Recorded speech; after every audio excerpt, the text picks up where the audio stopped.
Hey everybody. There's some excitement that's been going around lately for fans of flight simulators. Probably you've heard about it by now if you're into flight simulators. The excitement is that after I think more than 15 years, there is going to be a new version of Microsoft Flight Simulator coming out soon. That's pretty exciting, and a lot of people have been talking about it. A lot of people are very excited.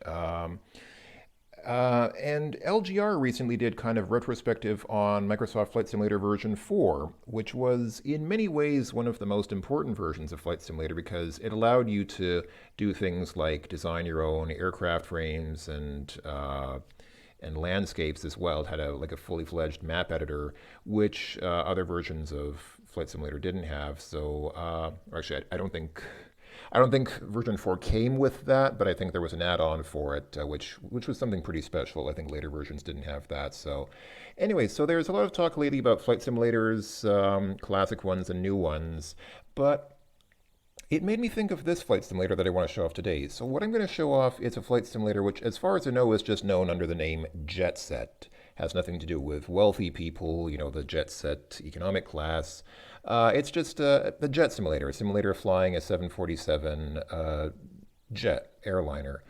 And it's kind of distinguished by being arguably the only real text mode flight simulator that I've ever seen. Now, some of you are not into text mode. I usually am not that much into text mode games either, but for this one, it kind of works actually. Like, surprisingly, it works, in my opinion, surprisingly well as a text mode flight simulator. So I just want to show it off because I could not find a single YouTube video on this. There are no YouTube videos on this game or simulation anywhere that I could find. So I'm going to go ahead and show it off. Let me go ahead and first, before I start the game, there's actually a fairly significant documentation file that I got with the program. Yeah, you can see it was actually originally published in the November 1982 issue of Byte magazine. Remember Byte magazine? That was a big deal back in the day. And I'm not going to read through all of this. I mean, this is a fairly lengthy document, but I'm just going to page through it like this for anyone who wants to take a while to read it. There's a lot of information here, but I'm going to try to what I'll do, I guess, is I'll just do one flight in the sim and just show you how it works. Because if you've done it once, then you've pretty much seen all there is to see. The only real variety that there is in the game is just flying to different airports. You always take off, I believe, from I believe Philadelphia. Yeah, exactly. I believe that just as Microsoft Flight Simulator classically starts from Meigs Field, Chicago, I think there's no option from which airport you take off from. So you always fly from Philadelphia Airport in this game, but you can fly to, I think, let's see, there'll be a list later on of airports that you can fly to, but you can't land at all of them. It's kind of funny. There are something like a dozen airports in this game, or maybe it's 10 or something like that. But I think you can only land at 6 if I remember right. Let's see here. Yeah, quite a lot of information. But towards the end, there's an appendix. Yeah, these are the keys. And yes, you need to type uppercase letters. It says the caps lock key must be engaged so the simulation is not technically true. You can just hold shift whenever you press a key. And yeah, here's what the things on the screen mean.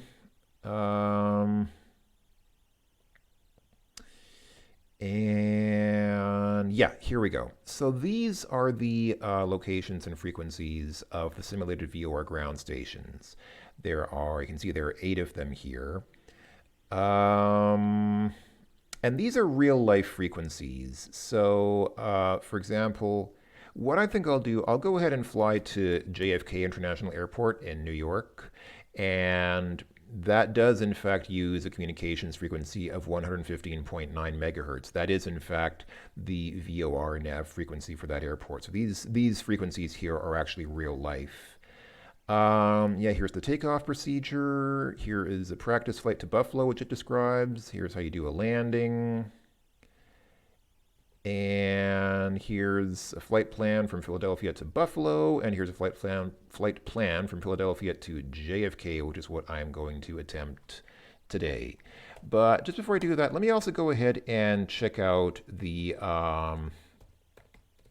source code, because I do have the basic language source code here. Yes, the program is written in BASIC. And once again, I'm not going to explain much here, but of particular interest to people who want to try out different airports is this array here. So you can see there's a 15 element array here. Actually, I guess 16 technically, because there's an element 0.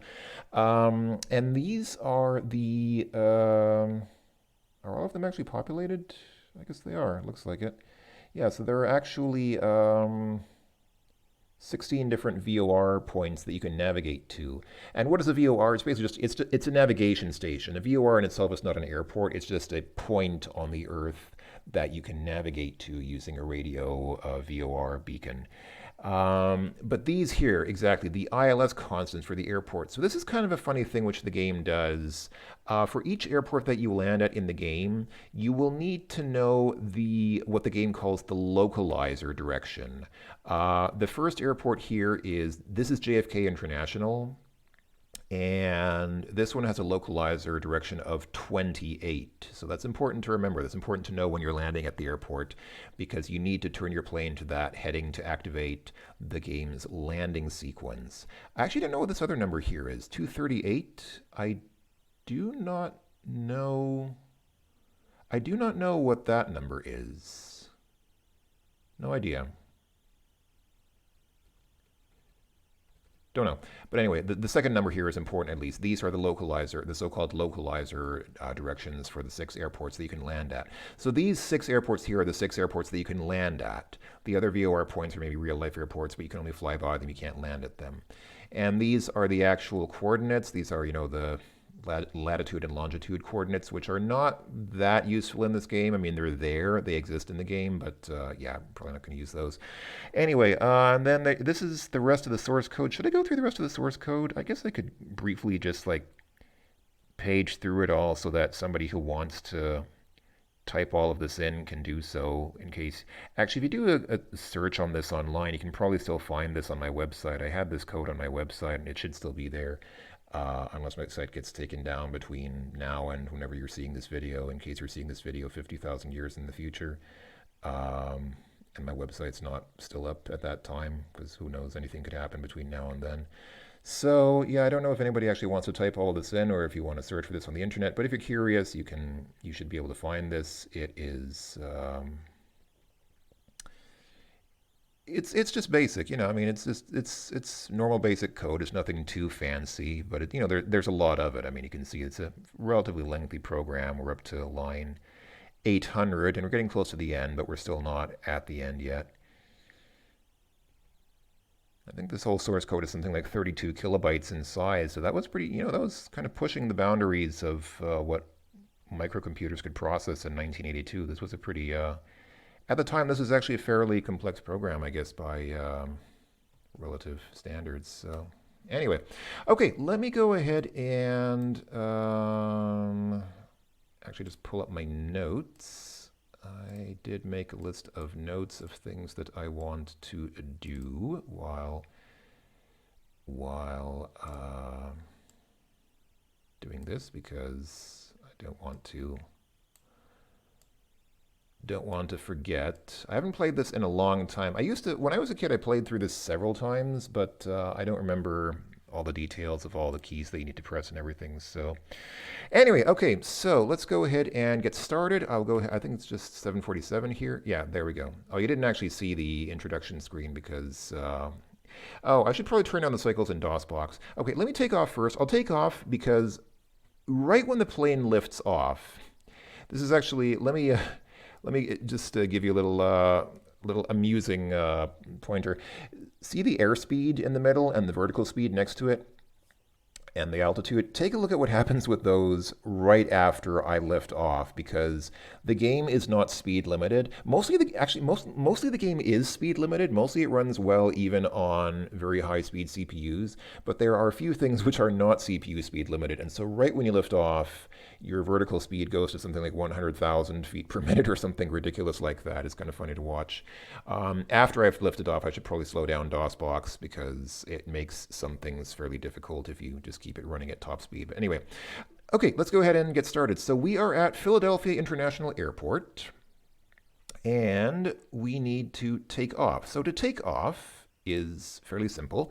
You press L, and see on the right-hand side you have flaps, wheels, and brake. When I press L, the flaps should go down. There we go. Make sure to hold Shift or have caps lock on while doing this. Okay, now we need to release the wheel brakes. To do that, you press B, not W as claimed in the text manual. So the text manual that I was going through says you press W to toggle the wheel brakes. That is not true. I believe W is to toggle the landing gear. Yeah, W is for wheels, but it toggles the actual wheels and not the wheel brakes. So you toggle the brakes with B. There we go. Now they're released. You can see I'm already rolling down the runway because you can see there's a line at the top, which is actually the plane. You see my airspeeds are already 2 knots. The plane is actually slowly starting to run down the runway. So let's go ahead and press F. There we go. And that pushes our throttle to maximum. Now we are at maximum power. So right now, we don't need to do too much. We just need to wait for the airspeed to pick up. We lift off above 150 knots. Do not try to lift off at 150 knots. Lift off as soon as the airspeed goes past 150 knots. If you lift off at 150 knots, you'll probably crash the plane. The simulation's kind of dumb. What we do need to do here, though, is see that arrow right at the bottom of the screen? There's a little arrow which is off to the right now. That basically shows you where the plane is on the runway. And when you take off, the plane will always tend to drift to the right. You need to correct with the left and right pointy brackets, like the less than and greater than signs on the keyboard. At least on a US English keyboard, you need to use those keys. On a German keyboard, it's the comma and period. Adjust as appropriate for your international keyboard layout if you have one. So remember, when you hit 150 knots, okay, right now I pressed U to lift off, and now I need to press W, L, and S. And I don't know if you saw the vertical speed there. It was going crazy just for a second, like I said. But anyway, so right after you lift off, you need to press W. That raises the landing gear. You press L, raises the flaps. And then you need to press S, which reduces the engine thrust to mid-level where it is now, which is, according to the manuals, required due to federal anti-noise regulations relating to airports, because there are people living close to the airport and you can't have planes flying at full throttle over residential neighborhoods. We're in level off at 6,000 feet, so I'm going to press D twice at 6,000 feet. Actually, we're already there. Before pressing U tilted us up or pitched us up 10 degrees, but now I had to press D twice because now it only pitches you up and down by 5 degrees. So there we go. We are in level flight. What we want to do now, I'm going to press V. You can see it asks for a VOR frequency. So now we put in the frequency code, the radio frequency of the VOR navigational aid that we want to use. I said I want to fly to JFK International Airport. The VOR frequency for that is 115.9 megahertz. And there we go. Now you can see it, we're picking it up already at the bottom. See the DME, which stands for distance measuring equipment. That shows that we are 74.2 nautical miles from the VOR. Not necessarily from the airport, but from the VOR point. And the VOR point is slightly separate from the airport. There's a reason for that. I'll hopefully talk more about that a bit later. Now I need to press R to set the radial. That's for the radial, and the flight plan says to use a radial of 58 degrees. You can deviate from that somewhat, but probably not too much. Okay, now I need to use, again, on an English keyboard, use the less than and greater than symbols, or on a German keyboard, the comma and period, to move the rudder to turn around to a heading left of 58. But watch what happens when I press left rudder. See, the compass goes crazy. The plane turns around with ridiculous speed because DOSBox is running way too fast. Let me go ahead and slow down the cycles in DOSBox to a reasonable rate. There we go, it seems a little more reasonable. Okay, so I'm going to steer to, let's say, I don't know, like 20 or 10. We are The reason the arrow, see on the radial, the arrow is to the left. The reason why that is because we are right of the desired radial. We want to be basically flying. We said we want the 58 radial, which means we want to be flying at a compass direction of 58 degrees, which is kind of northeast, kind of going northeastish. So we want to be flying in that direction when we're going to JFK. But the arrow to the left means that we need to fly left of that to intercept that radial. So I'm flying left of that. I'm flying 13 degrees now, and I'm going to keep doing that until the arrow gets into the middle.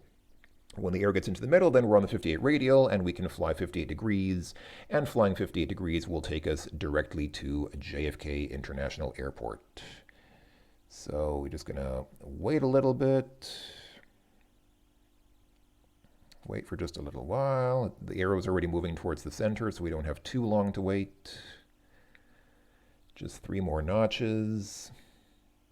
And I mean, you can deflect even more to the left if you want to make that arrow go to the center even faster. I mean, yeah, you can be a little bit you can go a little bit outside of, you can be a little bit creative with the simulation now that we're up in the air.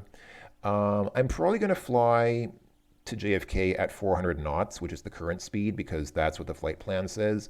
But if you want to get there faster, you can go max throttle, which puts you up to what I think 700 knots. You can fly to JFK at 700 knots, and the game doesn't penalize you for that. So if you're impatient and you want to do that, you can go a little faster. And all right, here we go. The needle is now in the middle.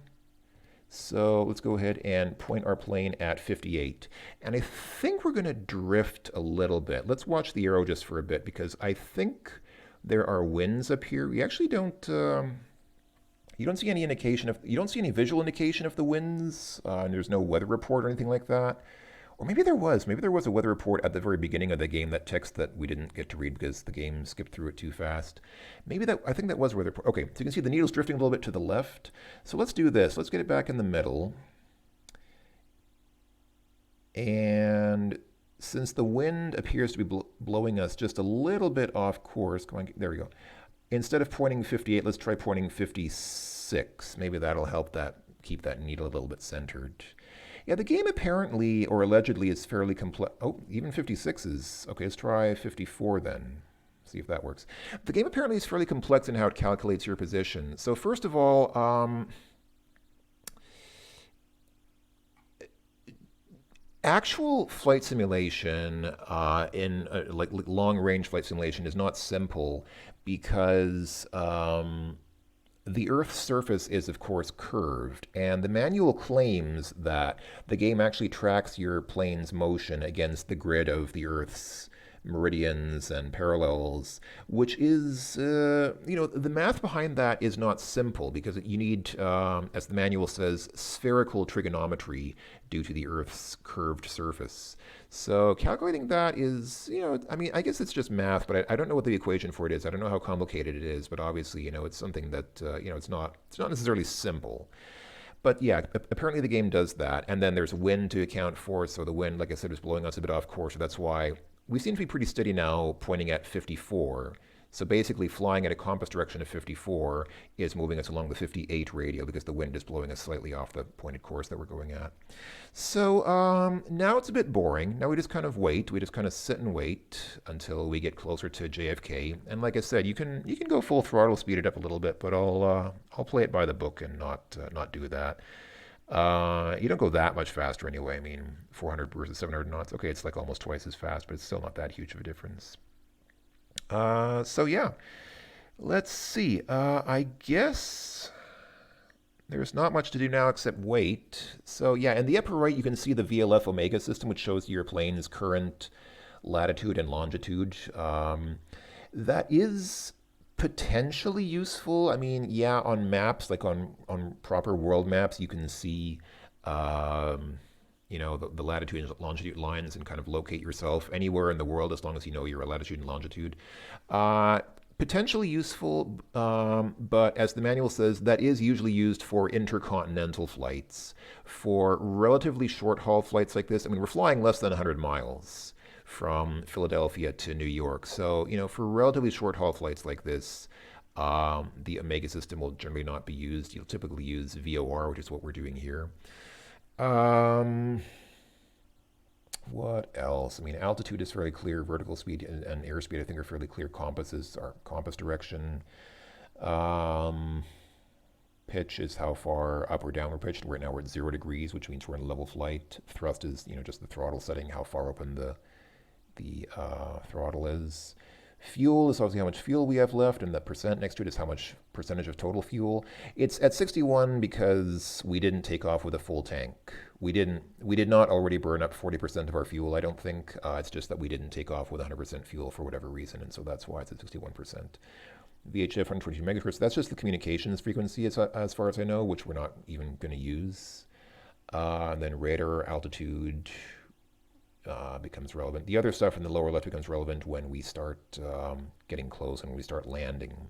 So landing is the hardest part of flying a real plane, and it's also the hardest part of this simulation appropriately. So oh, I missed the descent point, but that's okay. It's a little lax. So at DME 38 nautical miles, which means when you're 38 nautical miles away from the airport, we are already supposed to begin our descent to 1,900 feet. We should descend at 7410 feet per minute, which we are doing now. So I pressed D twice to pitch down 10 degrees. That's why you see pitch is -10. So we want to descend to 1,900 feet. A real plane, like a real jetliner, of course, typically flies at something like 35,000 feet during cruising. But again, this is such a short flight. This is such a short haul flight, something like 70 or 80 miles. It is not worth flying that high just to come, because you'd have to come right back down. So I'm a little bit low, but that's okay. We'll need to descend to between 1,700 and 1,900 feet soon anyway, so I'll just leave it at 1,840 feet. I think that should be okay. Oh, and notice our radial is getting knocked off a bit because at this altitude the winds are different. The game does simulate different winds at different altitudes, so so I got knocked off course a bit because the wind here is blowing differently. In fact, it might be blowing us in the opposite direction, so I might need to, instead of using a compass direction that's below 58, I might need to use one that's above 58. Because I'm at 63 now, and I still am not getting centered. Come on, how far do I need to... Come on, man, get back in the middle. There we go. Okay, let's try compass direction of 62, see if that works out for us. So good. So we've already begun our initial descent. We're already at 1,840 feet, which is pretty low. That's actually really low for an airliner. But again, we're only 21 nautical miles away from JFK, so we need to be ready to land because landing will be happening soon. In fact, we need to begin our initial approach at 20 nautical miles away, which is coming up just now. So there we go. So we're going to reduce our airspeed once more. I'm going to press S once more. And that also knocks the rudder off course for whatever reason. So I need to get back where we were. Okay, so we're now just one throttle notch above idle. So airspeed 300 knots, that's where it should be. Okay, so there we go. That's the first step for initial landing approach trim. Second step, drop landing gear again, press W. You can see the wheels are now down. Lower the flaps, press L. You can see the flaps are now down. I'm getting blown off course again, so I'm gonna go back to... Let's see if I can get that needle in the middle there. Yeah, so reduce throttle to one notch above idle, done. Drop landing gear, done. Drop flaps, done. Okay, so now, and altitude should be between 1,700 and 1,900 feet. Can I go down like maybe one notch more? Oh yeah, we can go down a little more. Let's go down to 1,800 feet, why don't we? We're right in the middle of that range. I don't think that it really matters. I don't think in the simulation it really matters much anyway, but okay, so that's fine. And now we just need to make sure that, okay, we're back on the radial. That's good. So I'll see if we can stay there. I'll fly 59 and see if that keeps us there. We need to be alert for the flash of that marker lamp. So you can see on the left there's a marker lamp. That's actually a light that lights up. Oops, I am getting blown off again. So, okay. Let's try 57 then. Okay, so The marker light turns on when the DME is 12. At a distance of 12 miles, the marker lamp should flash, and then we need to be ready for our final approach. So that is going to be happening soon in about three miles. So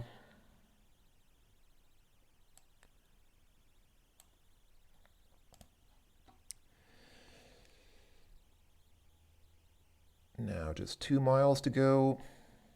Oh yeah, I forgot to mention the localizer. So remember I was talking about that localizer direction? So basically, the VOR point that we're flying to is not right in the middle of the runway. It's technically a bit separated from the end of the runway. The point of that is, I guess you're supposed to fly to the VOR point and then orient yourself to fly towards the runway. So when we hit the VOR, or when we're 12 miles away from the VOR, we're supposed to fly to the localizer direction, which will point us to be lined up directly with the runway. Because again, the runway is a long strip. You can't just approach it from any direction. You can only fly to the runway from from the end of it, from either end. So you have to be lined up with the runway. You can't just fly it from any direction. You have to fly specifically from the direction that makes you lined up with the runway when you're there. So when that marker lamp lights up, we are going to need to point to the localizer direction to trigger the game's landing sequence. The localizer direction for JFK in this game is 28 degrees. We're going to need to do it just about now. The marker lamp turned on, so now I need to get pointed to 28 degrees. Okay, 27 is good enough. There you go. See now the ILS is flashing on the left? That means that the ILS is active now. So now the most important thing to do, actually the only real important thing to do, is to follow the ILS. And you know what I'm going to do now? I'm going to hit down 3 times to pitch down 3 degrees. In fact, I'm going to pitch down 4 degrees because I want to...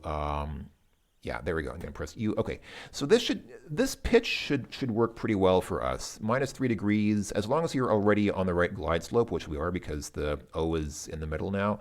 So this should be fine. So now we want to make sure, we just want to follow the ILS needles. That's it. We just want to make sure that, oh, actually I'm a little bit high. The O is above the plus sign, which means I'm just a touch high. Okay, not too bad. All that matters now is following the ILS. For these few seconds, all that matters is following the ILS. Soon you will see the runway on the right-hand side, and all the markers in the middle, the DME and all that other stuff, that's frozen now. You can just ignore it. It does not mean anything anymore. So when you get really close to landing, we're going to see the runway itself visually on the right-hand side. But until then, all that you need to do is just follow the ILS. Everything right now in these moments is following the ILS and making sure that that O stays in the middle of that cross. Because as long as you do that, you're lined up. You have the right heading for the lead into the runway, and you have the right position on the vertical glide slope to glide into the airport or glide into the runway at the right angle, at the correct angle.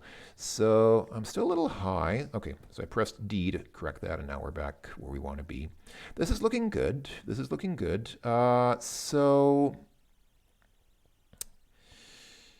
yeah, like I said, -3 degrees pitch is pretty good. I'm correcting a little bit, but because I still seem to be going a little bit high now and then, but oh, I'm a little bit to the right, but that's okay. Okay, here we go. Now you see the runway on the right, that's it. Now you can forget the ILS and just align yourself on the runway, again, using the same rudder keys that we've been using. Okay, folks. We are on final approach for landing. In these seconds, all you need to do is keep yourself lined up with the runway graphic on the right, and make sure you're at -3 degrees. As long as you're at -3 degrees pitch, just leave it like that. You don't need to do anything else with that. Line yourself up with the runway visually using the graphic on the right-hand side of the screen. It looks like the ILS went... do I need to correct? I corrected for the ILS anyway, but I don't know if I had to. Okay, we're going to need to do 3 things. At 100 feet, we're going to press S to kill the engines, to go get the engines down to idle. At 50 feet, you press C to flare. And then at 0, of course, the plane is on the ground, and then you press Q for reverse thrust. Ready? Let's do this. So wait for 100 feet. Bam, press S. Engines are at idle. We cut the engines. Wait for 50 feet. 50 feet. Press C to stall. See the stall light is flashing now. The plane is now in a controlled stall and is sinking slowly down to the ground. Wait for 0 altitude, and that's it. Everything starts flashing. Hit Q. You can see the engines are at reverse thrust now. So the engines are actually blowing backwards. Well, they're blowing forwards instead of the usual backwards to slow the plane down. We don't want to speed up, we want to slow down. You can see the airspeed is going down. I have my hands off the keyboard. There's nothing to do now but watch that airspeed slowly sink down to 0, and when it hits 0, the simulation will be over. So I think this went pretty well. Let's see how the simulation rates this performance, but I think everything went pretty well. At the end there, it's a little tense because you have to really, you have to press the three keys in sequence. At 100 feet, press S, 50 feet, press C, at 0 feet, press Q. And as long as you are lined up with the runway, you should be in good shape. There we go. You have successfully completed the flight. All procedures were properly executed. Congratulations on a successful flight. So, landing position was 1383 feet inside of runway. So we could have obviously touched down a little closer to the end of the runway, but you don't want to do that. You don't want to touch down right at the end of the runway. You want to leave yourself a little leeway there, so that's fine. 13 feet to the left of the runway center line. That's a little... Okay, it says center line. Obviously, it means center line. That's a little bit sloppy. Usually I can get closer than that, but that's okay. The runway is 200 feet wide, as you can see, so you can be a fair ways off. I actually usually get less than 13 feet from the center line, but 13 feet is okay. That's not, it's not the end of the world. We can live with that. And yeah, stopped at 45-80 feet inside the runway, which means we still had more than half of the runway left to run on in case we braked too late or came in too fast or anything like that. We would have still had more than half of the runway left to slow down on, but we didn't need that. So that was good. Other than the fact that I was 13 feet to the left of the center line, I think less than 10 is, I usually get less than 10, but okay, it's not that big a deal. Other than that, I think that went pretty well. So there you go. That was JETSET, and like I said, the only real replay value in the game, the only variety in it is the different airports. But the procedure is always the same. It's just, different navigation coordinates, different VOR frequencies, and different localizer directions. Other than that, the gameplay is the same every single time. So that's it. That was JETSET, the text mode 747 flight simulator. I guess there's not much left to say. Thanks for watching, everyone. Hope that it was enjoyable, and I will talk to you folks later. Bye-bye for now.